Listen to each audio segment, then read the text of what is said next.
Aggregate turnover, तो GST subsection 6 में हमें एग्रीगेट टर्नओवर पढ़ने को मिलता है। ठीक है, तो एग्रीगेट का मतलब क्या होता है? एग्रीगेट का मतलब होता है टोटल। ठीक है, और टर्नओवर का मतलब होता है सेल्स। अब जैसा कि हम जानते हैं जीएसटी में सेल्स वर्ड नहीं यूज होता। ठीक है, जीएसटी में इसके लिए आउटवर्ड सप्लाईज वर्ड यूज होता है। तो हम सेक्शन 2 सबसेक्शन 6 में सीखेंगे कि टोटल आउटवर्ड सप्लाईज क्या होती है। अगर सिंपल मीनिंग में बोले तो टोटल सेल्स क्या होती है, और जीएसटी टर्म्स में बोले तो टोटल आउटवर्ड सप्लाईज क्या होती है। तो टोटल आउटवर्ड सप्लाईज ना बोल के हम एग्रीगेट टर्नओवर जो है बोलते हैं। ठीक है, सबसे पहले ये कब कंप्यूट करना पड़ता है? ठीक है, तो पहली बार जब हम इसको कंप्यूट करते हैं ये जानने के लिए कि रजिस्ट्रेशन हम पे एप्लीकेबल है कि नहीं है। जैसा कि हमें पता है रजिस्टर कराने के लिए हमारा एग्रीगेट टर्नओवर एक सर्टेन लिमिट को एक्सीड करना चाहिए, तभी रजिस्ट्रेशन कराना मैंडेटरी होता है, वरना वॉलंटरी होता है। तो ये पता लगाने के लिए कि हमें रजिस्ट्रेशन कराने की जरूरत है कि नहीं है, हम अपने एग्रीगेट टर्नओवर को चेक करते हैं। दूसरा रीजन होता है कॉम्पोजिशन स्कीम। तो कुछ लोगों के लिए फायदेमंद होता है कि वो जीएसटी पे 18% जैसे बड़े बड़े रेट पे टैक्स ना देके वो क्या करे कि वो उनके लिए थोड़ा टैक्सेशन थोड़ा इजी हो जाए, तो वो कॉम्पोजिशन लेवी में जाने की इच्छा रखते हैं। तो कॉम्पोजिशन लेवी में अगर आप जाना चाहते हैं तो उसके लिए भी आपका एग्रीगेट टर्नओवर एक लिमिट तक होना चाहिए, उससे ज्यादा होगा तो आप जाने के लिए एलिजिबल नहीं होंगे।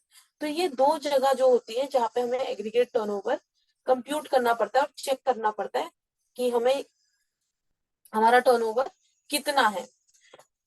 तो एग्रीगेट टर्नओवर भाई कितना ही टेक्निकल वर्ड हो, हम इसको आम भाषा में क्या समझेंगे? Total supplies. ठीक है, तो अभी हम क्या सीखने वाले हैं कि टोटल सेल्स क्या होती है जीएसटी में। ठीक है,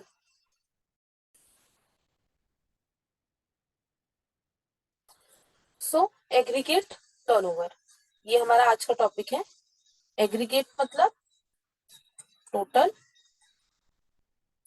और टर्नओवर मतलब सेल। ठीक है, तो बोलता है aggregate turnover means the aggregate value, यानी कि टोटल वैल्यू ऑफ पहला ऑल टैक्सेबल सप्लाईज।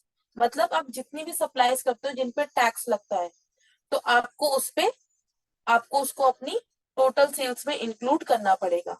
ठीक है, दूसरा बोलता है एग्जेम्प्ट सप्लाईज, मतलब ऐसी सेल्स जिसपे सरकार ने बोला है कि आपको टैक्स देने की जरूरत नहीं है, वो भी आपकी टोटल सेल्स का हिस्सा बनेगा।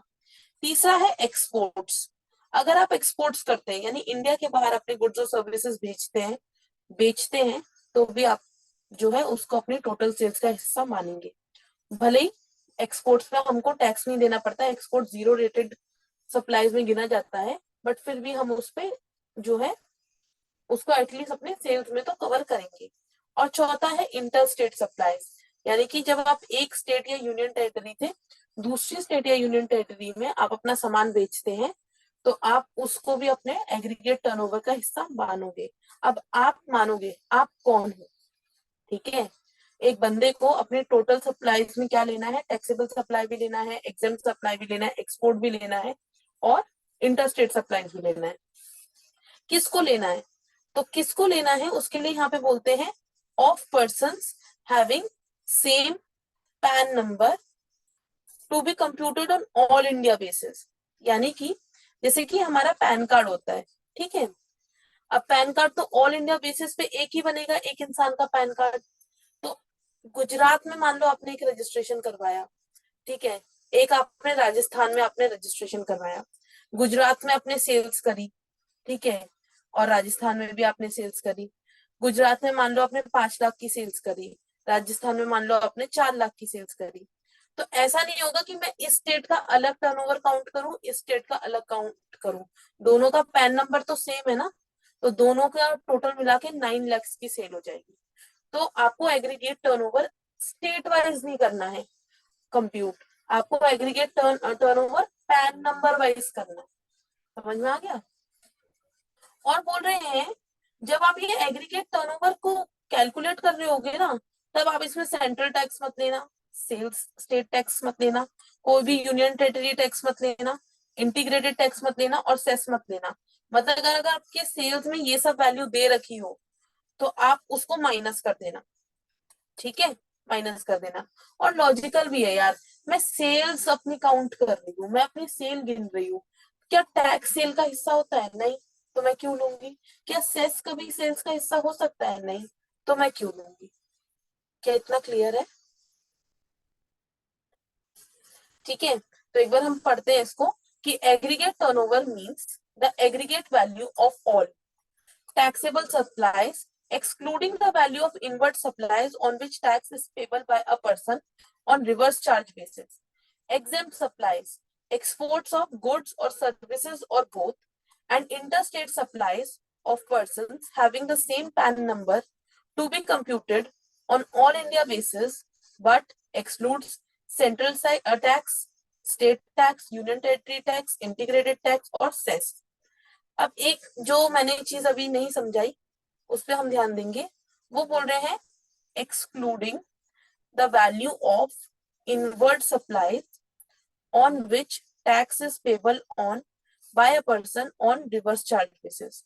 अब थोड़ा सा ना हमको इस चीज को समझने की जरूरत है कि ये लाइन हमको क्या समझाना चाहती है, क्या कहना चाहती है। ठीक है, तो इसके लिए मैं एक एग्जांपल की मदद से आपको समझाऊंगी। ठीक है, जैसे कि आप कुछ सामान परचेज करने गए, ठीक है, आप कोई सामान परचेज करने गए, मान लो आपने 100 रुपए का सामान परचेज किया, तो नॉर्मली क्या होता है, आप इसमें जीएसटी दे देते हो 18 रुपए और आप टोटल में उसको 118 रुपए देकर आ जाते हो। ठीक है, ये होता है नॉर्मल स्कीम में, नॉर्मल चार्ज में। ठीक है, इसको क्या बोल सकते हैं, नॉर्मल चार्ज या फॉरवर्ड चार्ज बोल सकते हैं। लेकिन रिवर्स चार्ज बेसिस में क्या होता है, आपने परचेज करी 100 रुपए की, तो आप उस बंदे को ना 100 रुपए ही देकर आते हो। ठीक है, आप उस सप्लायर को जो है आप 100 रुपए ही देते हो। यहाँ पे आप सप्लायर को 100 रुपए दोगे, यहाँ पे आप सप्लायर को कितना देकर आए थे, यहाँ पे आप सप्लायर को देकर आए थे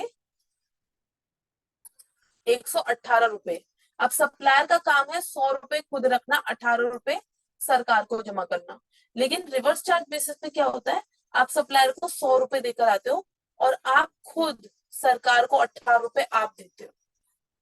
ठीक है, तो वो बोल रहे हैं कि जब आप अपने टैक्सेबल सप्लाईज को काउंट कर रहे होंगे ना, तो आप टैक्सेबल, अब आप नॉर्मली सेल क्या करते हो, जब आप नॉर्मली सेल करते हो तो आप क्या करते हो, आप 100 रुपए का सामान बेचते हो, ठीक है, उसपे 18 रुपए जीएसटी कस्टमर से लेते हो और आप 118 रुपए दे देते हो। अब यहाँ पे भी आप क्या कर रहे हो, 100 रुपए ले रहे हो, 18 रुपए खुद जाके गवर्नमेंट को जमा करा रहे हो। यहाँ पे भी आप क्या कर रहे हो, 18 रुपए खुद जाके गवर्नमेंट को जमा करा रहे हो। तो लोगों को कंफ्यूजन ना हो, कंफ्यूजन को क्लैरिफाई करने के लिए यहाँ पे अलग से लिखा गया है कि ऐसी कोई भी अगर आप परचेज करते हो जिसपे आपने खुद टैक्स भरा है, वो भी रिवर्स चार्ज बेसिस पे टैक्स भरा है, तो आप इसको नहीं लोगे। ऑब्वियसली नहीं लेंगे, क्योंकि इनवर्ट सप्लाई क्या हो गई, परचेज हो गई।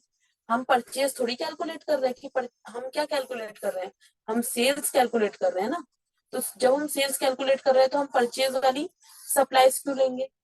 तो ये बस क्लैरिफाई करने के लिए उन्होंने बताया हमको कि जब भी आप अपना सेल्स कैलकुलेट करो तो आप इस पे जो है कभी भी इनवर्ट सप्लाईज मत ले लेना। ठीक है, बोल रहे excluding the value of invert supplies on which tax is payable by a person on reverse charge basis.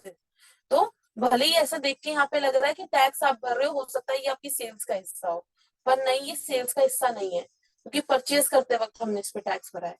तो आपको क्या लेना है, आपको लेना है टैक्सेबल सप्लाईज, आपको लेना है एग्जम्प्ट सप्लाईज, आपको लेना है एक्सपोर्ट्स, आपको लेना है इंटरस्टेट सप्लाईज।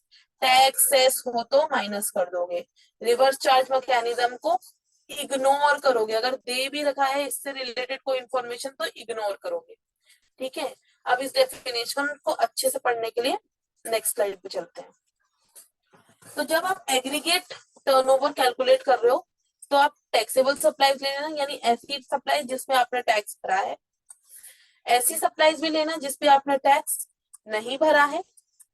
ठीक है, ऐसी भी सप्लाईज लेना जो इंडिया से बाहर आपने एक्सपोर्ट किया, और ऐसी सप्लाईज भी लेना जो आप अपने स्टेट या यूनियन टेरिटरी से दूसरे स्टेट और यूनियन टेरिटरी में भेज रहे हो। ठीक है, ये इंडिया हो गया, और इंडिया के अंदर बहुत सारे स्टेट्स हैं, उसमें एक स्टेट से दूसरे स्टेट में हम भेज रहे हैं। ठीक है, टैक्स देखो इन सबको ऐड करना है, यानी इन सबको लेना है। ठीक है, माइनस क्या करना है, टैक्स। टैक्स कभी भी सेल्स का हिस्सा हो सकता है, सेल्स का हिस्सा होता है क्या कभी भी टैक्स? नहीं होता ना, तो बस नहीं लेना, दे रखा हो तो माइनस कर देना, सेस माइनस कर देना। ठीक है, क्योंकि ये भी कभी सेल्स का हिस्सा नहीं होता। और हम परचेज को इग्नोर करते हैं, ऑब्वियस सी बात है। मेरा एक छोटा सा सवाल है, जैसे आपने परचेज किया 500 रुपए का सामान, ठीक है, और आपने सेल कर दिया उसको 1000 रुपए में, बताओ आपकी सेल्स कितनी हुई? तो आप बोलोगे सेल्स तो 1000 रुपए हुई। क्या आपने सेल्स निकालने के लिए परचेज को ऐड या लेस किया? नहीं, आपने परचेज को क्या किया, इग्नोर। सेल्स निकालने के लिए मुझे परचेज के डेटा की क्या जरूरत, कोई जरूरत नहीं है। तो अगर आपको परचेज रिलेटेड डेटा दिया भी हो तो आप उसको इग्नोर करेंगे। ठीक है, और यही से हमारा नीचे वाला कॉन्सेप्ट भी आता है कि कभी कभी क्या होता है, हमें रिवर्स चार्ज मैकेनिज्म पे परचेज पे भी टैक्स देना पड़ता है। अब परचेज पे अगर टैक्स दिया है तो आप इसको भी इग्नोर कर दोगे, ना सेल्स में ऐड करोगे ना सेल्स में लेस करोगे, नहीं, आप इसको भी इग्नोर कर दोगे। और ये सारी कैलकुलेशन क्या होगी, सेम पैन बेसिस पे होगी। सेम पैन वालों के चाहे कितने ही रजिस्ट्रेशन हो, चाहे कितने ही स्टेट पे, चारों स्टेट के सभी सेल्स को मिला के उसका एग्रीगेट टर्नओवर हम निकालेंगे। ठीक है, अब लास्ट में नमूने याद कर लेते हैं। एग्रीगेट टर्नओवर का सेक्शन होता है 2 सबसेक्शन 6। ठीक है, अब ये कैसे याद होगा, बहुत सिंपल सा तरीका है। आपके ग्रुप में, आपके ग्रुप 1 में एग्रीगेट में कितने सब्जेक्ट्स हैं? आप बोलोगे अकाउंट्स है, लॉ है, कॉस्ट है, टैक्स है। ठीक है, मैं बोलती हूँ नहीं, टैक्स में भी डीटी है और जीएसटी है। इसी तरह लॉ में भी एक कंपनी लॉ है, एक अदर लॉ है। तो कितने सब्जेक्ट हो गए आपके, 1 2 3 4 5 6। तो आपके सब्जेक्ट्स कितने हैं, आपके सब्जेक्ट्स है 6, आपके सब्जेक्ट्स है 6, और एग्रीगेट टर्नओवर भी कितना हो गया, 6। एग्रीगेट में आपके सब्जेक्ट्स कितने हैं, 6, तो एग्रीगेट टर्नओवर का सबसेक्शन भी क्या है, 6। ठीक है, थैंक यू सो मच।